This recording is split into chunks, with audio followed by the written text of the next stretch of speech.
नमस्कार विद्यार्थी मित्रांनो, आज आपण इयत्ता 7वीचे सामान्य विज्ञानातील पहिला lesson adaptation in living worlds adaptation and classification हा लेसन अभ्यासणार आहोत. तर मागील व्हिडिओमध्ये आपण यातला पार्ट 2 अभ्यासला होता.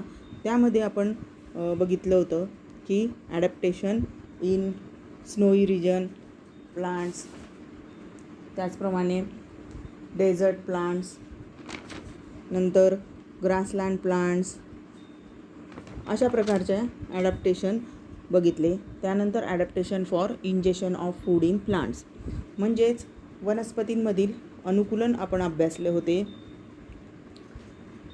हिम प्रदेशातील वनस्पतींमधील अनुकूलन, जंगल प्रदेशातील वनस्पतींमधील अनुकूलन, गवताळ प्रदेशातील वनस्पतींमधील अनुकूलन, त्याचप्रमाणे अन्नग्रहणासाठी वनस्पतीमध्ये झालेले अनुकूलन.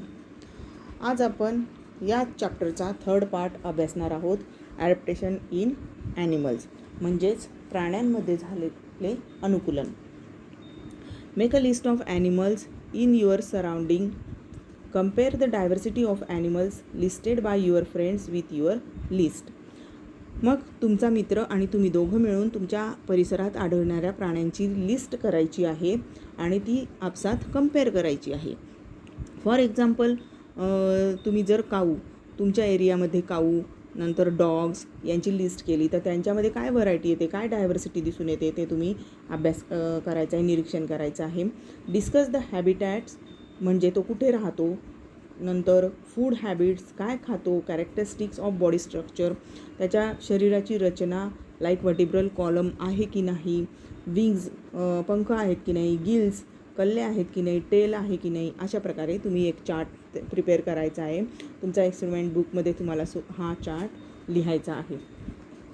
As compare to terrestrial animals the skin and the body shape of aquatic animals appear to have undergone changes. Fishes have scale on the skin and fins on the body. जमिनीवर व पाण्यात राहणाऱ्या प्राण्यांच्या शरीरामध्ये काही बदल झालेले दिसून येतात. तर जमिनीवर जे प्राणी आढळतात त्यांच्यापेक्षा पाण्यात राहणाऱ्या जे प्राणी आहेत त्यांच्यामध्ये जास्त बदल झालेले आपल्याला आढळून येतात. जसं की त्यांच्या स्किनमध्ये, नंतर शेप, त्यांचा बॉडीचा शेप म्हणजे आकार हा बदललेला दिसून येतो. For example, fishes have scales म्हणजे खवले on the skin and fins on the body. त्याचप्रमाणे फिश जे असतात त्यांच्या स्किनवर, त्वचेवर खवले असतात आणि त्यांना पर असतात. There body tapers towards both it's ends like spindle. आणि त्यांची बॉडी, फिशची तुम्ही बॉडी बघितली असेल तर दोघी बाजूला निमुळती असते आणि स्पिंडल शेप असतो, स्पिंडल लाईक बॉल असतो की नाही, स्पिंडल शेप बॉल, त्याप्रमाणे फिशची बॉडी स्ट्रक्चर असते. Fish breathe with gills instead of knows.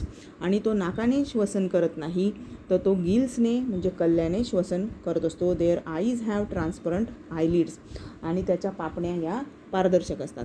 आता आपण जर आपल्या ज्या पापण्या आहेत त्या बंद केल्या की आपल्याला दिसत नाही, म्हणजे आपल्या पापण्या ज्या नॉन ट्रान्सपरंट नाही आहे, परंतु फिशच्या या ट्रान्सपरंट असतात, म्हणजे डोळे बंद केले तरीसुद्धा त्याला दिसू शकतं. They have air bladders within the body to help them to float. आणि त्याच्या शरीरामध्ये हवेच्या पिशव्या असतात. की हवेच्या पिशव्या असल्यामुळे काय होतं की तो पाण्यावर तरंगू शकतो. आता या ठिकाणी काही प्रश्न दिलेले आहेत, पोट प्रश्न मी तुम्हाला ते वहीमध्ये लिहायला सांगितले आहेत. फर्स्ट क्वेश्चन आहे, of what use are there legs to these animals. आता या ठिकाणी ॲनिमल्स दिलेले बघा, observe frog, duck and tortoise bodies. आता फ्रॉग, डक आणि टॉर्टॉईज हे कोणत्या प्रकारचे प्राणी आहेत? हे ॲम्फिबियन्स आहेत, म्हणजे भूचर. Adaptation in amphibians. तर ॲम्फिबियन्समध्ये काय ॲडॅप्टेशन झालेलं आहे ते सुद्धा आपल्याला याच्यातून कळणार आहे.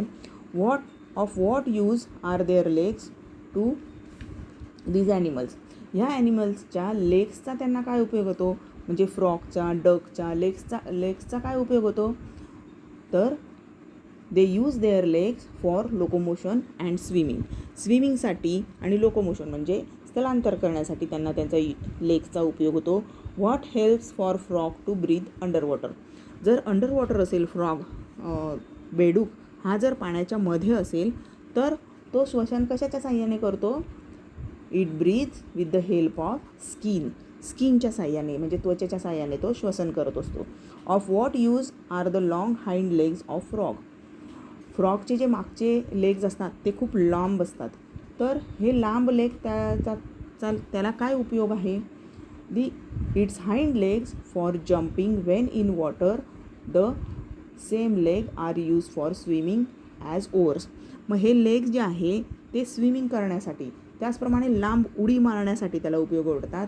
आणि पाण्यात असेल तर पाण्यामध्ये स्विमिंग करण्यासाठी, पोहण्यासाठी त्याला या लेग्सचा उपयोग होत असतो.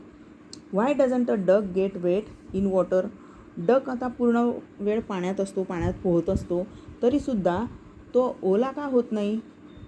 Water flows off from the waxy layer of feathers and thus duck does not get wear even in water.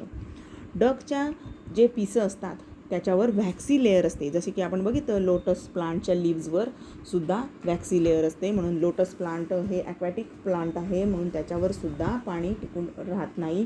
त्याचप्रमाणे डकच्या फिदर्सवर सुद्धा पाणी राहत नाही, ते ओघळून खाली पडतं. As the frog and duck have web toes they can use their legs in oars. आता बेडूक, बदक यांच्या पायांच्या बोटांमध्ये पडदे असतात आणि या पडद्यांचा उपयोग ते स्विमिंग करताना वल्ल्यासारखा करत असतात. म्हणजे जो बोट चालवणारा जो असतो तो वल्लवचा उपयोग करत असतो आणि त्याच्याने बोट ही पुढे पुढे जात असते. अशा प्रकारे डक हा सुद्धा त्याचे लेग्सचा वेब टोज म्हणजे पडदे असणारे बोटं असतात त्याचे पायाचे, त्याचा उपयोग तो ओअर्ससारखा करत असतो. Water flows off the waxy feathers of birds like duck and water hen. आणि पाणकोंबडी त्याचप्रमाणे बदक ह्या पक्ष्यांचे पंख आणि पिसं हे तेलकट असतात आणि त्यामुळे पाणी त्यांच्यावर राहत नाही, पाणी हे ओघळून पडतं. Web toes, slippery smooth skin and a triangular head help for frogs to swim easily through water. आणि फ्रॉगला वेब टोज असतात, त्याचप्रमाणे स्मूथ स्किन असते, ट्रँग्युलर हेड असतं आणि याच्यामुळे तो पाण्यामध्ये इझिली स्विमिंग करू शकतो. They can live on land as well as in water due to their ability to breathe through the skin in water and using the nose and lungs on land. म्हणजे frog जो आहे, frog जमिनीवर राहतो त्यावेळी तो knows आणि लंग्सच्या साहाय्याने, फुफ्फुसाच्या साहाय्याने, नाक आणि फुफ्फुसाच्या साहाय्याने श्वसन करत असतो. पण पाण्यात असतो त्यावेळी तो स्किनच्या साहाय्याने म्हणजे त्वचेच्या साहाय्याने, त्वचेद्वारे तो श्वसन करत असतो. The typical colour of frogs back help it to hide among grass. आणि फ्रॉग हे बघा येल्लो कलर किंवा ब्लॅक कलर, ग्रीन कलर अशा कलरचे असतात की ज्यामुळे ते झाडाझुडपामध्ये किंवा कुठेही लँडवर पटकन लपू शकतात. आपल्या शत्रूपासून बचाव करण्यासाठी त्यांचा या कलरचा त्यांना उपयोग होतो. अशा प्रकारे या ॲम्फिबियन प्राण्यांमध्ये म्हणजे भूचर प्राण्यांमध्ये काही अनुकूलन झालेले आढळून येते. आता नेक्स्ट आपण बघणार आहे adaptation in forest and grassland plant. Carnivorous animals like the wild dog, fox, tiger and lion have strong legs to run fast and capture their prey.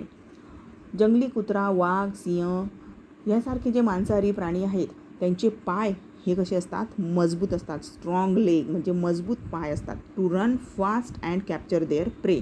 Prey म्हणजे भक्ष्य आणि कॅप्चर म्हणजे पकडणे. ते भक्ष्य पकडण्यासाठी त्यांचे पाय हे स्ट्रॉंग असतात आणि त्याच्यामुळे जोरात पळू शकतात. जोरात पळून आपलं भक्ष्य हे पकडू शकतात. They have claws and their canine teeth are sharp and pointed. आणि त्यांचे पाय जे असतात, पायांना क्लॉज असतात म्हणजे नखं असतात. नखं असे मोठे आणि वाकडे असतात आणि कॅनाईन टीथ असतात. त्यांचे दात हे सुळे असतात आणि हे नखं आणि दात कसे असतात? शार्प अँड पॉइंटेड म्हणजे अतिशय धारदार आणि अणकुचीदार असतात. पॉइंटेड अणकुचीदार असतात. Tigers have padded paws. These enable them to silently stalk their prey and capture it easily. आणि टायगरला हे पॅडेड पॉज असतात म्हणजे गादीसारखे तळवे असतात की ज्यामुळे तो सायलेंटली अगदी हळूच जाऊन त्याचं प्रे जे आहे, भक्ष्य जे आहे तो इझिली कॅप्चर करू शकतो. पायाला गादीसारखे तळवे असतात त्यामुळे तो चालताना त्याच्या पायाचा आवाज होत नाही. आणि डिअर वगैरे असे प्राणी असतील तर ब्लॅक बक, तर यांना त्याची चाहूल लागत नाही आणि मग हे त्याचे भक्ष्य ठरतात. The eyes of predatory carnivores are located in the front of their head. It helps them to spot their prey from a long distance. आता herbivores and carnivores, two types of animals असतात. Carnivores they eat flesh and म्हणजे जे मांस खाणारे जे प्राणी असतात ते मांसाहारी म्हणजे कार्निवोरस असतात. आणि हर्बिवोरस म्हणजे दे ईट ग्रास अँड ग्रीन प्लांट्स, जे ग्रीन प्लांट्स वगैरे खातात म्हणजे शाकाहारी जे असतात त्यांना हर्बिवोरस ॲनिमल्स असे म्हणतात. तर कार्निवोरस जे ॲनिमल्स असतात त्यांचे आईज हे समोर असतात, अगदी डोक्यावर, त्यांच्या चेहऱ्यावर अगदी डोळ्याचे स्थान हे अगदी समोर असते की ज्यामुळे त्यांना आपलं भक्ष्य दूर अंतरावर सुद्धा नजरेस पडते. It help them to spot their prey from a long distance, अगदी दुरून सुद्धा त्यांना त्यांचं भक्ष्य दिसून येतं. The eyes of herbivorous are below the forehead on either side of head. This gives them wide angle vision which helps to protect them from predators. Prey म्हणजे काय? भक्ष्य. आणि प्रिडेटर म्हणजे शत्रू. तर शाकाहारी प्राण्यांचे डोळे हे फोरहेडच्या खाली म्हणजे कपाळाच्या खाली असतात आणि दोन्ही बाजूला असतात. आयदर साईड ऑफ हेड म्हणजे डोक्याच्या दोन्ही बाजूला असतात, म्हणजे नाकाच्या दोन्ही बाजूने त्यांचे डोळे असतात. आणि मग ते त्या बाजूने इकडचा राईट हँड साईडचा आणि लेफ्ट हँड साईडचा पूर्ण भाग ते कव्हर करू शकतात. आणि त्या बाजूला जर कोणी त्याचा प्रिडेटर असेल, शत्रू असेल, तर तो त्यांना दिसू शकतो. Their legs are long and tapering with strong hooves which enable them to run fast taking long leaps. आणि त्यांचे पाय हे खूप लांब असतात, निमुळते, बारीक आणि स्ट्रॉंग हूव्ज असतात, म्हणजे खूर असतं त्यांना. जसं की घोड्याचं तुम्ही बघितलं असेल तर घोड्याचे सुद्धा हूव्ज असतात, तसे त्यांना अगदी स्ट्रॉंग म्हणजे कडक असे हूव्ज असतात. Which enable them to run fast taking long leaps. आणि म्हणून त्यांना जोरात ते उंच उडी मारू शकतात आणि उडी मारून त्यांना धावतासुद्धा येते. Their long and freely moving ears can receive sounds from long distance and different direction.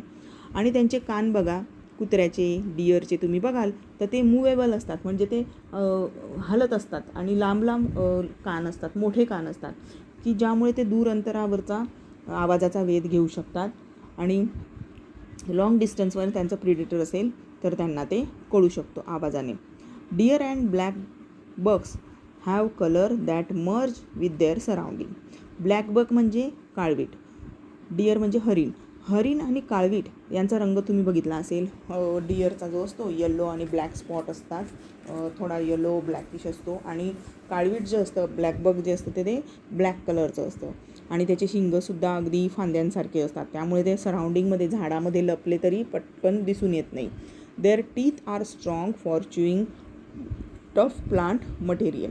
आणि त्यांचे टीथ पण एकदम स्ट्रॉंग असतात. कशासाठी? तर प्लांट मटेरियल खाण्यासाठी. फॉर एक्झाम्पल ब्रांचेस, नंतर स्टेम, असं जे कडक असेल ते त्यांना खाता येऊ शकतं. याच्यासाठी त्यांचे टीथ हे स्ट्रॉंग असतात. हे आपण बघितलं adaptation in forest and grassland plant, म्हणजेच गवताळ प्रदेशात आणि जंगलाळ प्रदेशात आढळणाऱ्या प्राण्यांमध्ये अनुकूलन झालेले आढळून येते आहे. जसं की डिअर आणि ब्लॅक बक आहे यांचा कलर नंतर त्यांचे टॅपरिंग लेग्ज असतात, लाँग लेग्ज असतात, for lips, long lips and running fast. आणि त्याचप्रमाणे पॅडेड पॉज कोणाला असतात? टायगर, लायन यांना पॅडेड पॉज असतात की त्यांचा आवाज होऊ नये, असं त्यांच्यामध्ये अनुकूलन झालेलं आढळून येतं. आता आपण बघणार आहोत ॲडॅप्टेशन इन डेझर्ट ॲनिमल्स, वाळवंटी प्रदेशातील प्राण्यांचे अनुकूलन. The desert are characterized by severe scarcity of water. Hence, desert animals have a thick skin to prevent loss of water from the body.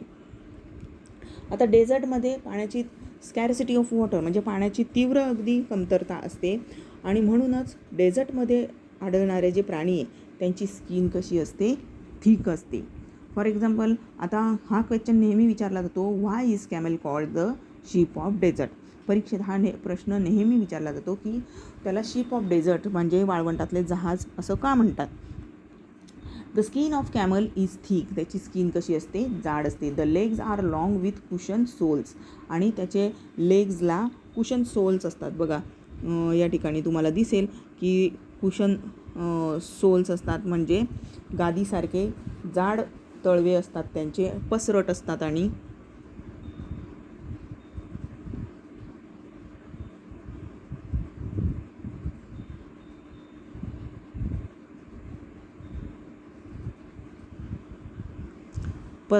जाड तळवे असतात.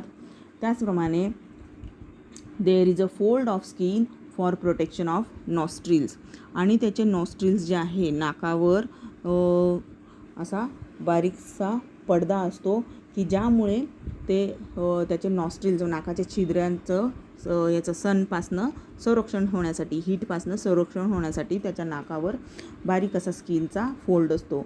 The eyelashes are long and thick thus they protect the eyes, आणि eyelashes पण तुम्ही बघाल तर I lashes पण त्याचे थिक जाड असतात, म्हणजे पापण्या खूप जाड असतात आणि थिक असतात की ते सुद्धा त्यांना सनराईजपासून प्रोटेक्ट करतात. Fat is store in its hump due to which it can survive for long time without water, आणि त्याच्या हंपमध्ये त्याच्या हे वरचा जो भाग दिसतोय तुम्हाला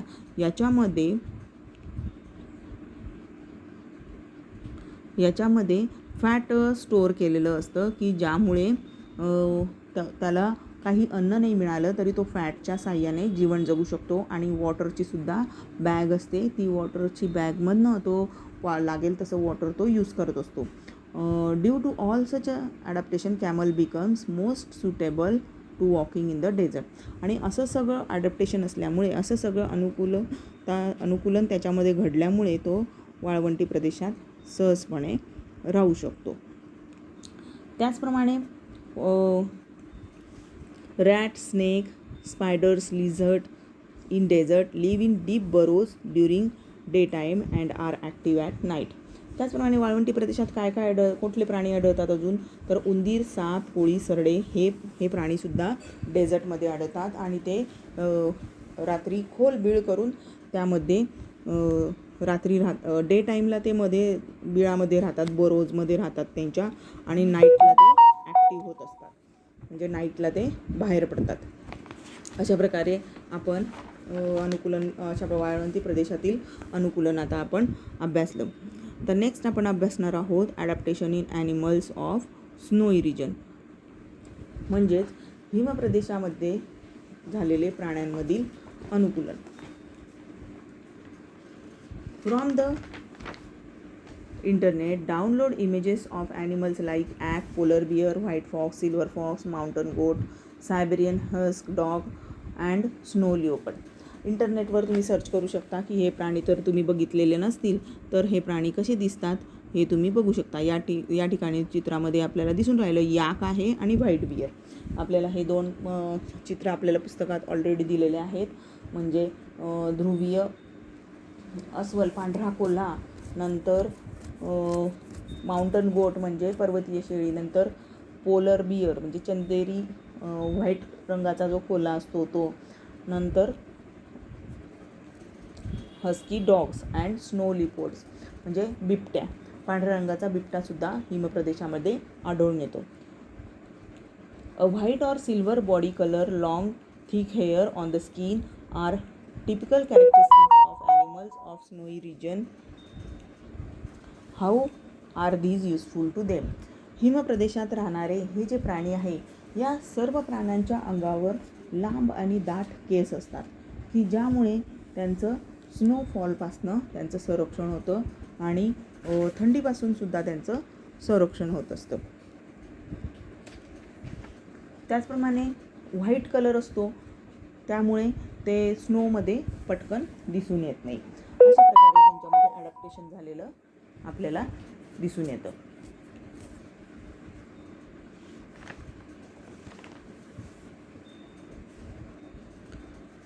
आज आपण इतकंच घेणार आहोत. धन्यवाद.